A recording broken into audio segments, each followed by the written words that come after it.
Respuesta de un circuito RC y RL a un pulso cuadrado. Bien, para comenzar con nuestro tema, podemos observar cuatro tipos de circuitos para las respuestas de los pulsos cuadrados, los cuales se ven en la siguiente imagen. Estos son los circuitos diferenciador o CR, el circuito integrador o RC. Por el otro lado tenemos los circuitos diferenciadores o RL y nuestro circuito integrador LR. Esto lo podemos observar como una dualidad, ya que nuestro circuito integrador o RC es el dual de nuestro circuito diferenciador o CR. También se puede observar que los circuitos diferenciadores CR y RL son los mismos, debido a que estos al momento de graficarlos son muy parecidos o nos dan las mismas gráficas. De igual forma, los circuitos integradores RC y LR nos dan las mismas gráficas. Esto se ve a continuación en la siguiente imagen. En la imagen, como se puede observar, vemos dos tipos de gráficas, ya sea tanto para el diferenciador o para el integrador.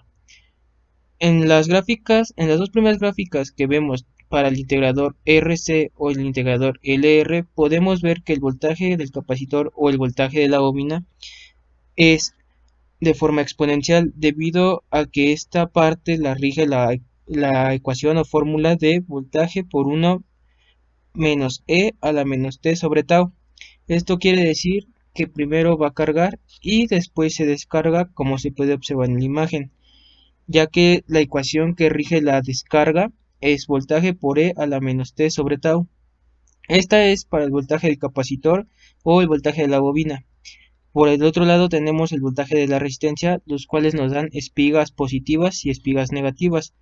De igual manera, aquí se puede observar las ecuaciones que rigen cada parte. Por ejemplo, para la espiga positiva podemos ver que es voltaje por E a la menos T sobre tau, y para la espiga negativa es la misma ecuación, solo que con signo negativo. También podemos ver del otro lado las ecuaciones de los circuitos diferenciadores, ya sea el CR o el RL. Como se ve en la imagen, podemos ver que para el voltaje del capacitor o el voltaje de la bobina, en este caso será la gráfica o el tipo de señal que nos arroja, que fue lo que fue en el otro caso el voltaje de la resistencia, es decir, las espigas positivas y espigas negativas. De igual forma, las están regidas por las mismas ecuaciones que en las que igual que las que se mencionaron en la gráfica del voltaje de la resistencia. Además, aquí, como son circuitos duales, vemos que el voltaje de la resistencia al momento de cargar y al momento de descargarse es la misma que la de los voltajes del capacitor y bobina en los circuitos integradores.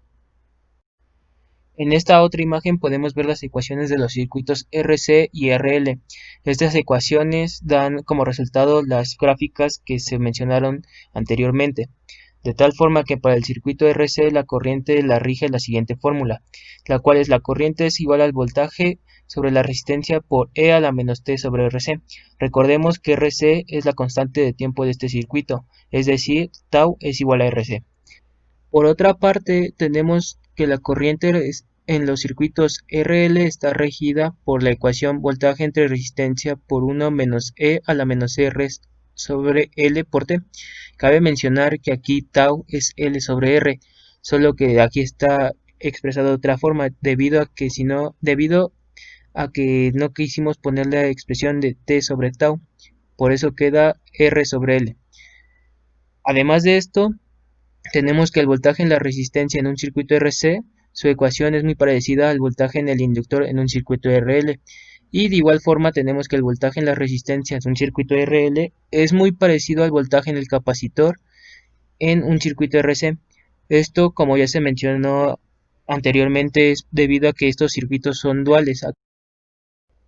Por último, algunas aplicaciones de nuestro circuito RC puede ser para eliminar el ruido en las fuentes, para eliminar rebotes de pulsadores o también para hacer retardos, ya que estos circuitos protegen de picos altos de voltaje a circuitos que trabajan con tensiones pequeñas. Último, Última aplicación que puede tener estos circuitos RC son como filtros pasabajas. También para los circuitos RL tenemos varias aplicaciones, tales como lo son los electroimanes o inclusive en un sistema de encendido de un automóvil, ya que la bobina proporciona una subida repentina de tensión tan grande que provoca una chispa en la bujía que está conectada en paralelo a dicha bobina, ya que el inductor no puede cambiar la corriente muy rápidamente.